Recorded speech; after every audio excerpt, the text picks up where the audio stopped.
काय आहे ना की आपण सगळेजण भौतिक सुखासाठी सुख समाधान सगळं आलं त्याच्यात, वैभव, नातेसंबंध, समाजातील माझी प्रतिष्ठा, या सगळ्या गोष्टींसाठी आयुष्यभर अतिशय मेहनत करत असतो आणि आपली अशी इच्छा असते की नुसता मला आनंदच यातून नाही मिळता कामा, तर तो आनंद चिरकाळ टिकायला हवा. तेव्हा उपनिषद आपल्याला असं सांगतात की तुमची ही अपेक्षा किती चुकीची आहे.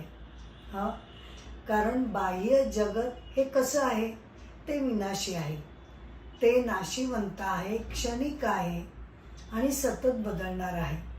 म्हणजे जगताकडे तुम्हाला चिरकाल टिकणारा आनंद देण्याची क्षमता त्याच्याकडे मुळातच नाही आहे. त्यामुळे जी गोष्ट